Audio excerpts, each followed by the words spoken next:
Halo semuanya, selamat datang di video pertama responsi untuk mata kuliah Discrete Mathematics. Perkenalkan dari pemateri, di sini ada dua orang. Yang pertama ada Rifdah Fajri, kemudian ada Stephen Audric. Dan pengajarnya saya sendiri.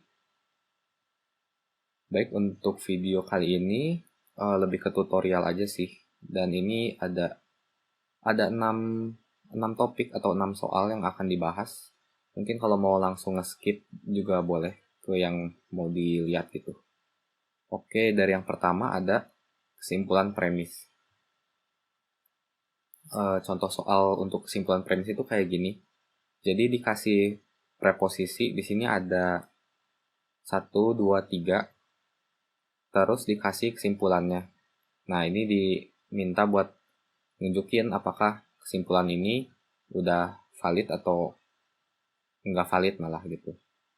Secara umum ada dua cara buat kerjaan ini. Yang pertama itu yang paling gampang sih pakai truth table. Cara kedua itu pakai yang modus tolen gitu-gitu. Itu kan nggak disarankan ya soalnya. Nggak hafal juga, harus ngeliat itunya. Paling di sini kita coba kerjain pakai truth table ya. Oke, jadi yang pertama itu kita baca dulu si soalnya. Dan kita langsung bikin si kayak pemisalannya gitu dari si statement-statementnya. Di sini kita lihat ada yang Dodi rajin bekerja, ini satu statement, bisa kita misalin P aja. P itu Dodi rajin bekerja. Terus yang selanjutnya di sini ada statement juga, ia disayang ibu. Kita pakai ki aja, ki kecil. Jadi Dodi disayang ibu. Selanjutnya kita lihat di preposisi kedua. Di sini ada Dodi disayang ibu lagi. Jadi yang ki tadi ada lagi. Jadi nggak usah kita misalin ya. Jadi kita lanjut aja ke selanjutnya. Yang ini, ia disayang nenek. Berarti itu yang R, Dodi disayang nenek. Nah, untuk baris selanjutnya di sini, Dodi tidak disayang nenek. Tadi kita udah misalin yang Dodi disayang nenek itu yang pakai yang R. Berarti ini nggak usah dimisalin lagi. Dan yang terakhir ada kesimpulannya. Kesimpulannya, Dodi tidak rajin bekerja. Tadi kita udah misalin juga ya di sini yang P. Dodi rajin bekerja. Selanjutnya kita bisa nulis si preposisi-preposisi ini sama kesimpulannya, tapi pakai yang udah dimisalin gini, udah pakai variabel. Jadi yang pertama kan jika maka gitu. Jadi kita tulis saja di sini jika P maka Q. Tulis kayak gini, jika P maka Q. Terus yang kedua, jika yang disayang ibu ini kan yang Q. Jika Q maka R berarti. Jika Q maka R. Kemudian di baris ketiga, Dodi tidak disayang nenek. Yang disayang nenek ini R, berarti yang R tapi di kebalikannya gitu. Di komplement atau not gitu ya. Ini simbolnya. Nah, kemudian yang kesimpulannya ini terakhir. Biasanya kesimpulan tuh ada simbol gininya. Terus di sini tulisannya Dodi tidak rajin bekerja. Berarti tidak P. Tidak P. Mungkin ini di garis saja. Nah, udah sampai sini kita bisa langsung bikin si tabelnya. Tabelnya berarti ada P, ada Q, sama ada R ya. Terus selanjutnya di yang preposisi ini ada yang jika P maka Q, sama yang jika Q maka R, terus yang ini negasi R, sama kesimpulannya negasi P. Nah, ini bisa kita tandain, ini preposisi 1 gitu. Ini preposisi 2, preposisi 3, ini kesimpulannya. Oke, lanjutnya kita bikin tabelnya. Nah, pas kita mau bikin tabelnya kan kita nggak tahu ya ini berapa barisnya. Kita bisa langsung hitung aja, pakai yang 2 pangkat itu. 2 pangkat banyak si variabelnya gitu. Di sini kan ada 3. Berarti 2 pangkat 3 ada 8 baris si truth table si row-nya ya. Jadi ke bawahnya 8 baris. Nah, kira-kira tabelnya gini ya, cuman dirapihin lagi aja sama kalau mau digarisin boleh. Cuman di sini nggak digarisin yang row-nya 8 itu supaya nggak terlalu acak-acakan sih. Oke, kita mulai ngisi dari yang tabel yang kolom pertama ya, yang P. Caranya itu kita tulis T-nya sebanyak 4 kali di sini. 4 baris ya, P gitu. supaya sisanya F-nya ada 4 juga. Pokoknya setiap kolom yang PQR ini jumlah T sama F-nya harus sama-sama. Kalau di sini kan ada 8 baris ya, berarti masing-masing 4. Nah, kalau yang Q ini bisa selang-selingnya kayak gini sih biasanya. TTFF, terus TTFF lagi. Nah, selanjutnya yang R baru yang selang-seling. TF, TF, TF, TF. Selanjutnya kita lihat kolom ketiga, di sini yang jika maka. Ini harus ingat sih, kalau jika maka itu hasilnya pasti true, kecuali yang true maka false gitu. Soalnya yang ini pasti F, yang baris ketiga ya. Jadi coba deh kita isi aja. Kalau true sama true udah pasti true gitu. True, true, true. True false kan tadi false. Kalau false true, di sini true ya. Dan yang false false juga true juga. Terus kita ke kolom yang selanjutnya. Q maka R. Ini true. True ke false berarti false. False true berarti true. False false true juga. Ini true. True ke false. False ya. Terus ini true lagi. True lagi. Yang ini negasi R. Ini gampang sih ya. R-nya kalau T berarti dinegasi jadi F gitu. Dan sebaliknya juga. Berarti ini bakal selang-seling gini. Terus yang kolom terakhir ini yang negasi dari P. Itu tinggal dibalik lagi ya kayak tadi negasi mah. Berarti kalau gitu F-nya 4 kali, sisanya T gitu. Nah, setelah kita bikin tabel gini, terus tabelnya udah diisi semua. Kita lihat lagi sih, soalnya kan minta kita untuk tunjukkan kesimpulannya valid atau enggak. Nah, kesimpulan yang valid itu adalah ketika kalau semua preposisinya, itu saat semua preposisinya true, kayak gini. Saat semua preposisinya true, kesimpulan harus true ya. Harus true. Jadi kalau udah gini, ini kan berarti oke ya. Terus kita cari lagi di baris lain, yang true semua. Nah, di sini kan kebetulan nggak ada ya. Kebetulan nggak ada berarti semua yang preposisinya true, hasilan kesimpulannya true, berarti artinya valid gitu. Valid karena tidak ada baris yang saat semua preposisinya true, kesimpulannya false. Artinya ketika si preposisinya semuanya true, kesimpulannya true semua, artinya valid gitu. Contoh yang false itu kalau misalnya di sini, misalnya kita punya gini sih, ya, pokoknya semuanya true, tapi kesimpulannya malah false gitu.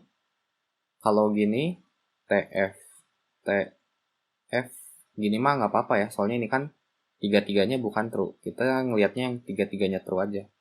Pokoknya kalau udah ketemu ini, walaupun cuma satu baris saja, berarti invalid gitu. Untuk ngejawab soal yang kayak gini tinggal bikin true tabel terus ngomong aja.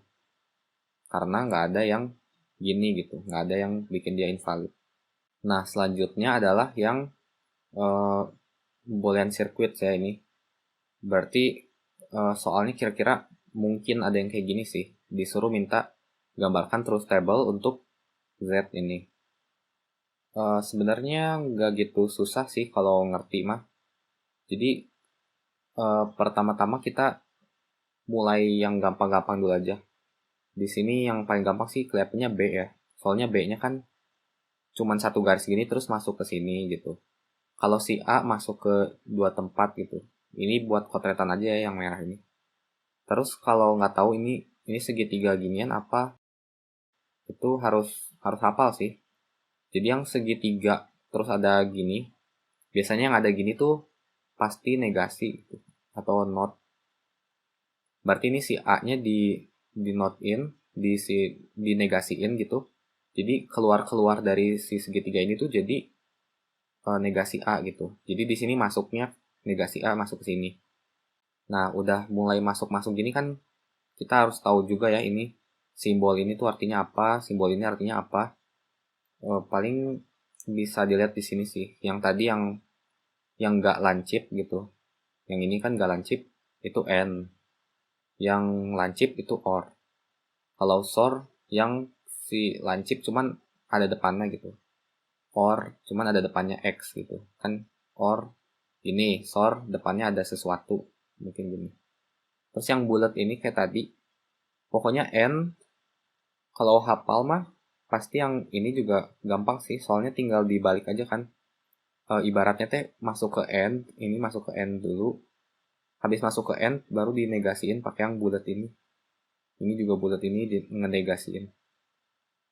Oke ya, tadi kalau di soal sih cuman pakai yang ini sama ini aja sih tadi mah. Mungkin kita balik lagi ke soal. Ya, ini kan tadi OR ya. Berarti masuk sini itu yang berarti A sama B ini di OR-in gitu. Di sini A OR B. Boleh mungkin tulis kayak gini atau mau nulis A tambah B juga biasanya boleh-boleh aja sih. Ini kan kontretan juga. Ya, jadi habis di OR-in, dia juga bercabang jadi dua gitu. Kayak yang si A tadi. Si A tadi ini bercabang kan, A-nya masuk ke sini juga. Ini si A OR B-nya, A OR B masuk ke sini lagi. Ketemu sama si negasi A. Berarti kita, ini kan simbol AND ya tadi. AND gitu. Berarti si negasi A, kita AND-kan dengan yang ini, A or B. Itu yang di sini ya.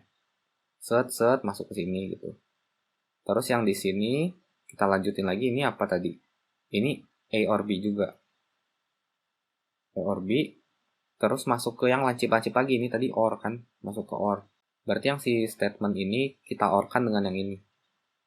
Dapat si Z-nya, berarti si Z-nya kita bisa tulis aja. Yang ini di AND-kan A or B, terus kita OR-kan ya. OR sama yang A or B lagi. Gitu. Mungkin ini kasih kurung tambahan sih, biar lebih tepat. Dan cara nulisnya kalau nggak mau pakai AND OR gini, bisa ya. Kalau AND itu biasanya dijadiin kayak perkalian aja. Jadi gini negasi A. Terus yang A or B tadi kan jadi OR, biasanya jadi di jumlah. Terus OR lagi. Di sini OR lagi. Kira-kira gitu sih si fungsinya mah. Tinggal kita gambarin truth table-nya. Jadi di sini kan cuma ada dua ya si variabelnya, berarti row-nya atau si barisnya tuh ada 2 pangkat 2, 4. Jadi kita tahu si row-nya 4, tapi kolomnya belum kita tentuin ya. Kita tentuin dulu aja kolomnya. Yang jelas pasti ada A sama pasti ada B. Terus di sini kita kan ketemu yang bikin negasi. Di sini kita butuh negasi A. Terus kita lihat yang bawah aja dulu. Ini ada di OR-kan ya. Jadi A OR B gitu. Terus selanjutnya ada yang A or B di AND-kan dengan yang negasi A. Berarti ini didankan dengan negasi A. Kalau negasi A mah nggak perlu dikurungin juga nggak apa-apa ya. Soalnya kan pasti duluan dia. Selanjutnya yang terakhir berarti ini hasil dari yang tadi itu, yang ini. Berarti tulis lagi. Kita ini OR ya. Kita OR-kan dengan hasil yang ini. A or B ini. Gitu. Jadi ya tabelnya kira-kira bentukannya kayak gini, cuman nggak rapi sih, bisa dirapin sendiri aja nanti kalau bikin. Oke, kita mulai ngisi aja. Sama dengan yang materi sebelum ini, soal sebelum ini, kita isi si A-nya dulu aja. Yang pasti si T sama F-nya sama jumlahnya ya, di satu kolom ini. Buat yang A sama yang B gitu. Yang A kita isi T, T, F, F. Kalau yang B, kita isi yang selang-seling. Lanjut ke kolom selanjutnya, ini tinggal negasi A. Yang true jadi false, yang false jadi true. Terus yang A ini kita OR-kan dengan B. Untuk OR, kalau ada salah satu yang true, pasti hasilnya true kalau di OR-kan. Jadi bakal gini ya.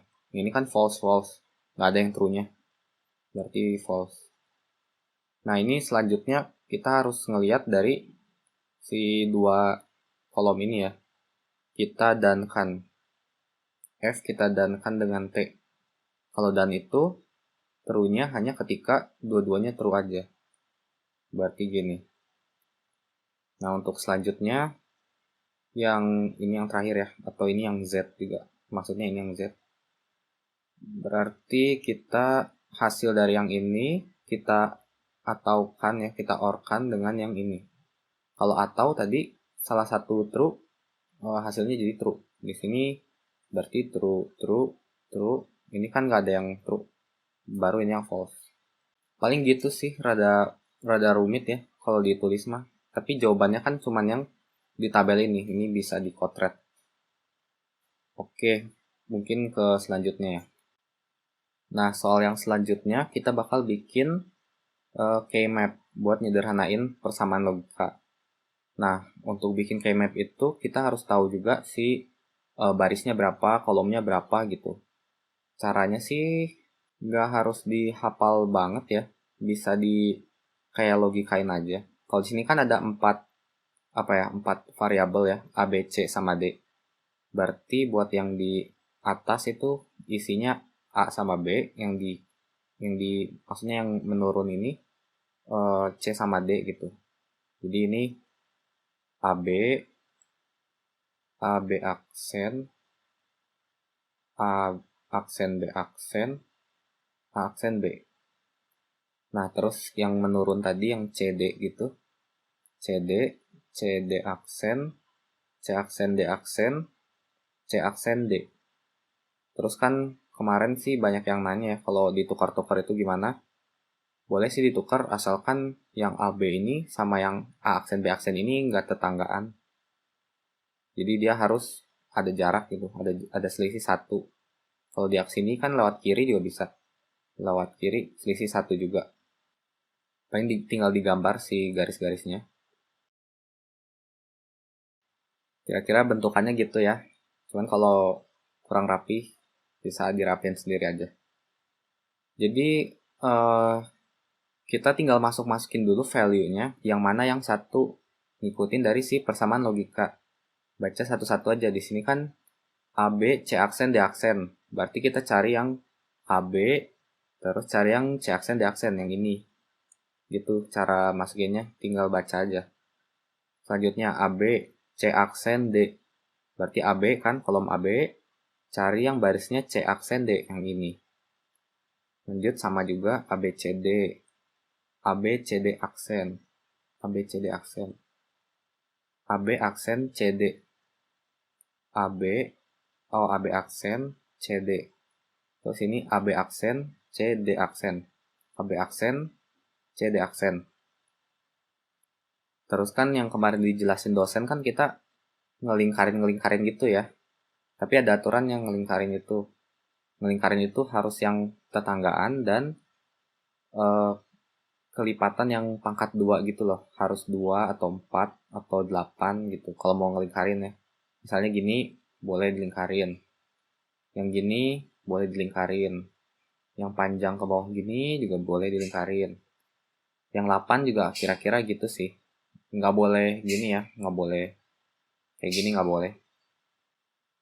Terus kalau ada yang kayak gini juga nggak boleh ngelingkarin gini ya. Bolehnya yang kotak gini atau nggak memanjang gini. Nah, untuk soal ini kita bisa ngelingkarin yang kotak ini atau nggak yang panjang ini ya. Bebas sih. Kalau mau ngelingkarin yang kotak ini bisa. Lingkarin aja yang kotak ini, terus yang ini lingkarin gini juga nggak apa-apa sih. Lingkarin gini aja. Nah, masalahnya kalau udah kita lingkarin gini, gimana kita bisa nyederhanain persamaannya gitu. Oke, kita tulis dulu Y-nya. Ini tuh bisa kita baca sebagai satu gini gitu. Cuman cara bacanya gimana? Nah, di sini kita bisa lihat sih yang sama yang mana aja. Di sini kan yang sama ini A sama kan, B-nya beda, berarti skip. C-nya ini sama, D-nya beda, berarti skip. Kita tulis berarti AC aja langsung. Terus sama juga yang menurun ini, kita tinggal lihat yang sama apa aja. Di sini kan C aksennya sama. Berarti si D-nya yang nggak dianggap gitu. Ini nggak dianggap. Kita tinggal lihat aja, ini kan kolom AB. Berarti ini tambahin aja AB. Terus yang sama ini C aksen. Jawabannya gitu sih. Udah tersederhanakan. Selanjutnya ini ada contoh soal untuk operasi set. Di sini kita dikasih si S-nya, si semestanya gitu. Sama ada set A, set B, sama set C. Kalau di sini kan si angkanya nggak gitu banyak ya, si anggotanya. Kita bisa kotret dulu sih, biar gampang ngerjainnya. Jadi tulisin dulu si S-nya. Terus tulisin juga si A-nya. Di sini kan min 3 sampai 0. Lanjut kita tulis yang B-nya. Min 1 sampai 2. Min 1, 0, 1, 2. Terakhir yang C. Yang di C ini 2 sampai 5, cuman 2-nya nggak masuk ya. Soalnya di sini kan kurang dari, nggak ada sama dengannya. Jadi mulai dari 3 sampai 5 gitu. Jadi kalau kita udah nulis gini sih, kita bakal gampang ya ngerjain si soalnya. Dari yang A dulu, ini kan A union B. Jadi kalau union itu, semua anggotanya tinggal kita tulisin aja. Ini anggota A kan min 3, min 2, min 1, 0, terus lanjut ke anggota B. Nah, di anggota B ini kan ada min 1 sama 0 lagi. Nggak usah ditulis. Lanjut aja ke yang bedanya. Ini 1 sama 2. Habis itu ini kita diminta A komplement ya. A komplement gini. Si A komplement ini anggota S tapi yang nggak ada di A. Jadi di sini S-nya kan panjang gini. Terus A-nya kan min 3 sampai 0. Nah, anggota S mana aja yang nggak ada di A? Berarti yang ini kan, 1, 2, 3, 4, 5. Tulis aja langsung, 1, 2, 3, 4, 5. Gitu. Terus di sini kita masuk ke yang ini, intersection. Kalau A sama B, intersectionnya itu elemen yang ada di dua-duanya. Jadi di sini kan ada min 1, 0, ini juga ada min 1, 0. Cuman 2 si kesamaannya gitu. Anggota yang ada di dua-duanya. Intersection. Terus ini soal harusnya yang D ya. Yang E ini A intersection C. Di sini A sama si C kalau dilihat nggak ada sih elemen yang muncul di dua-duanya. Jadi ini himpunan kosong. Himpunan kosong boleh nulis gini, boleh nulis gini juga ya. Sama aja artinya setnya kosong, nggak ada anggotanya. Terus yang F sekarang yang B komplement. B komplement ini sama aja kayak tadi yang A komplement. Anggota S yang nggak ada di B. Anggota S yang nggak ada di B. Berarti ini ya, min 3, min 2. Terus di sini min 1, 0, 1, 2 ada di B. Berarti kita tulis yang 3, 4, 5. 3, 4, 5. Nah, terus di sini udah beres ya yang tadi yang F. Yang G ini ada A komplement di intersect sama B komplement. Tadi kita udah dapat A komplement yang ini. Yang B komplement yang ini. Tinggal kita cari si elemen mana aja yang muncul di keduanya. Berarti di sini ada 3, 4, 5 ya yang muncul di keduanya. 3, 4, 5. Lanjut ke yang ada tanda kurang gini. Kalau nggak salah ini bacanya difference atau apa gitu. Kalau yang ini tuh ada rumusnya sih. Jadi yang A kurang B ini akan sama dengan A intersect B komplement gitu. Tadi kita udah dapet ya B komplementnya. Berarti tinggal kita intersect aja sama si A. Di sini berarti cari elemen yang atau anggota yang sama yang muncul di dua-duanya. Di sini sih yang muncul di dua-duanya sih ada min 3 sama min 2 ya. Berarti ini. Min 3 sama min 2 aja. Cuman sebenarnya kalau nggak hafal rumus ini juga bisa dilogikain sih. Jadi yang A dikurang sama yang B. Yang A dikurang sama yang B. Pokoknya elemen yang ada di A yang muncul di B dicoret gitu. Ini kan muncul di B, dicoret gitu. Jadi ini A kurang B hasilnya yang kayak gini. Yang ini ya maksudnya. Min 3 sama min 2. Sama kan. Terus yang terakhir yang ini yang I. A union B tadi udah dapat. Terus tinggal di komplement aja. Berarti kalau komplement itu anggota S yang nggak ada di apa gitu kan ya. Di apanya ini di sini A union B. A union B ini yang ini panjangnya sampai 2. Berarti anggota S yang nggak ada di yang ini, yang panjang ini. Berarti 3, 4, sama 5 aja. 3, 4, sama 5. Kalau kita lihat sih sama ya dengan yang D jawabannya. Soalnya emang ternyata ini itu sama dengan ini ya. Ternyata ini sama. Udah identitasnya gini. Oke, paling kita lanjut ke soal selanjutnya. Selanjutnya ini ada soal inklusi eksklusi ya. Yang si rumusnya itu panjang banget. Mungkin kita baca dulu si soalnya. Di sini jelas ya, ada 3 set ya kalau kita lihat gini.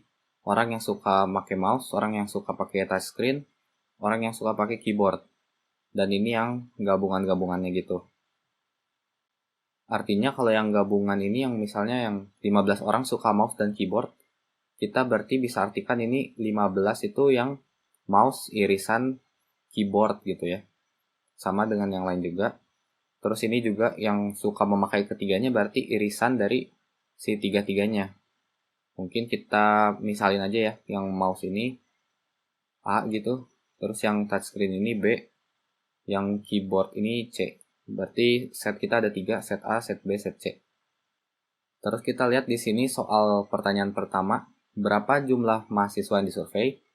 Sebenarnya kita nggak tahu mahasiswa yang disurvei ada berapa. Cuman kita kan dapat hasil surveinya gini ya. Anggaplah dia nanya berapa mahasiswa yang ngisi survei gitu. Jadi yang ngisi survei itu pasti yang ngejawab minimal suka 1 gitu. Minimal suka A atau nggak suka B atau nggak suka C. Itu termasuk mahasiswa yang ngisi survei ya kan. Nggak mungkin yang ngisi survei suka mouse dan keyboard tapi nggak suka mouse, tapi nggak suka keyboard. Pasti masuk kan ya. Masuk ke A, masuk ke B, atau nggak masuk ke C. Atau nggak masuk ke gabungan dari mereka gitu. Jadi ini kita bisa tulis aja sih. Jadi ini tuh jumlah dari himpunan A, union himpunan B, union himpunan C. Nah ini kenapa union? Sebenarnya kalau dipikir-pikir bisa sih dipikirin dulu. Jadi soalnya yang ngisi survei itu pasti masuk antara A atau B atau nggak C gitu. Atau nggak keduanya atau nggak ketiganya. Pasti masuk situ. Nah, kalau kita ngomongin inklusi eksklusi kan ada aturannya yang panjang ya rumusnya. Kita itu tulis dulu aja. Nah gitu ya. Walaupun panjang sih sebenarnya bisa dihafalin rada mudah sih. Caranya pokoknya yang UU ini sama dengan masing-masingnya ditambahin terus dikurangin yang intersection yang 2 gitu, yang A sama B, B sama C, A sama C gitu, yang antara 2 set gitu. Dan ditambahin yang antara 3 set. Oke, balik lagi ke soal ya. Kita coba cari angka yang mana yang masuk ke sini gitu. Kita baca dari soal. Yang 32 orang suka memakai mouse. Berarti dia suka yang A ya, dia masuk ke set yang A gitu. 32 yang suka mouse. Terus yang suka touchscreen 20. Yang suka keyboard 45. Dikurang yang A iris B. A iris B artinya dia suka A dan B, suka mouse dan touchscreen. Berarti 7 dikurangi yang B dan C ini touchscreen dan keyboard 10, terus dikurangi yang A dan C mouse dan keyboard 15, ditambahkan dengan yang suka tiga-tiganya 5. Ini kita hitung aja. 32 tambah ini 20 ya.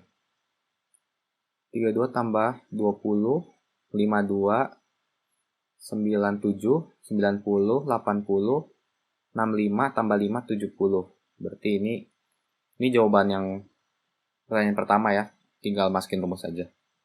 Lanjut ke pertanyaan kedua. Dia tanyakan berapa jumlah mahasiswa yang hanya suka memakai satu jenis input device. Yang sukanya satu doang. Yang dan ini dia enggak gitu. Sebenarnya kalau mau enakan ngebayanginnya bisa bikin diagram Venn sih. Jadi bikin diagram Venn yang gitu ya, yang biasa, yang lingkaran gini. Terus ini A, ini B, ini C gitu.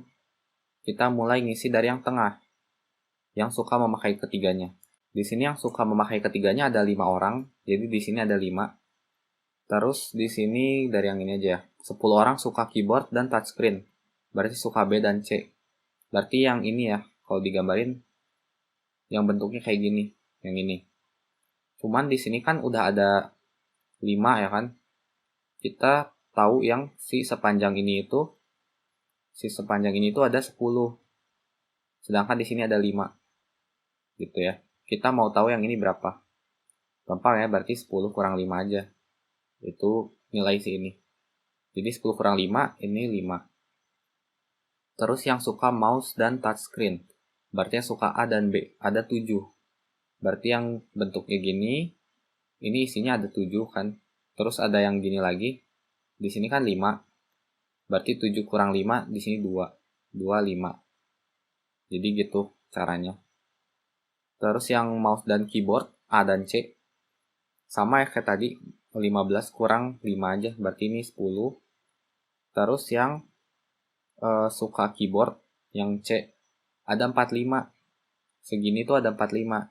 Terus di atas itu kan ada kayak bentuk gininya kan.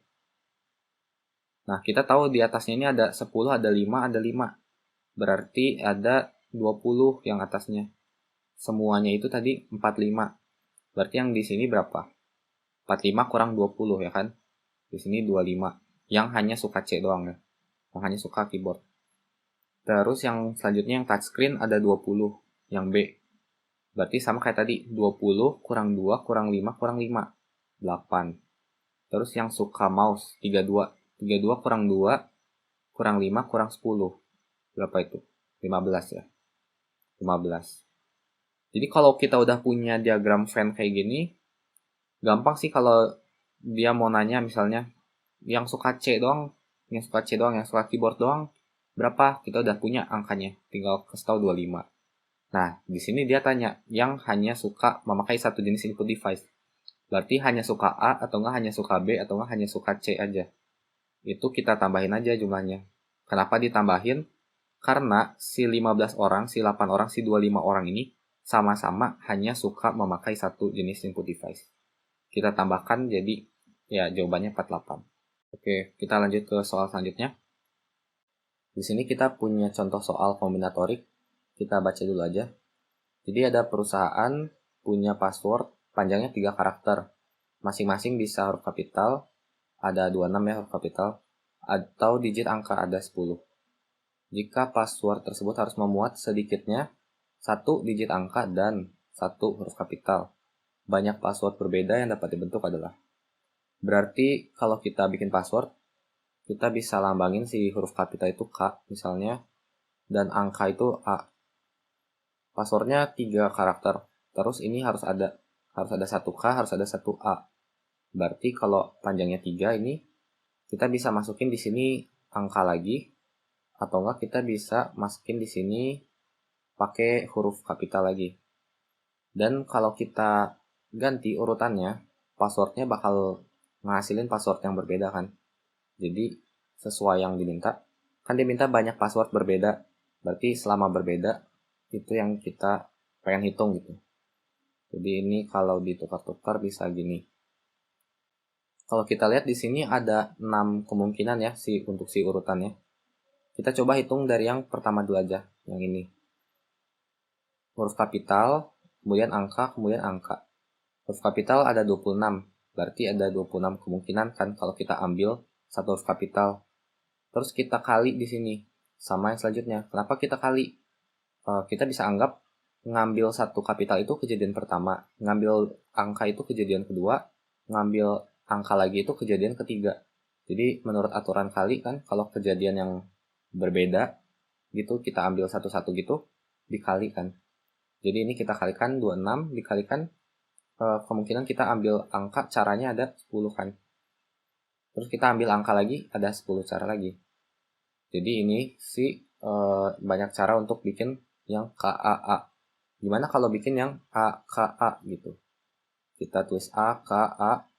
Ternyata kalau kita pikir-pikir sama ya, kan kita ambil angka 10 kali yang kapital 26 kali 10.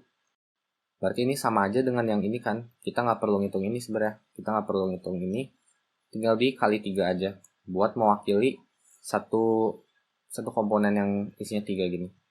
Terus kita tinggal ngitung yang ini. Caranya sama, kita hitung yang pertama aja. Ini nanti dikali 3. Kita hitung yang si KAK ini, kalikan 3. Kalau kita ambil kapital, ada 26. Angka 10, kapital 26. Ini tinggal dikalikan ya. Nanti kan dapat hasilnya. Sekian sama sekian, nanti dijumlahin. Kalau di kalkulator sih ini hasilnya segini ya, 28080. Nah, selain pakai cara ini, bisa juga pakai cara yang satu lagi. Jadi, si caranya itu pertama ngitung semua kemungkinan yang ada. 36 kali 36 kali 36. Jadi dia nggak peduli isinya itu mau angka, mau kapital gitu. Ini benar-benar semua password berbeda yang bisa dibikin. Habis itu baru dikurangin sama password yang isinya angka doang atau nggak kapital doang. Kan dia minta minimal ada 1 digit angka. Nah, kita kurangi dengan yang nggak ada angka sama sekali. Nggak ada angka artinya isinya kapital semua. Kapital semua. Kemudian dikurangi lagi yang dia minta ada 1 huruf kapital. Kita bikin yang nggak ada huruf kapital. Berarti angka semua. Angka semua. Nah, ini kalau dihitung harusnya sama sih.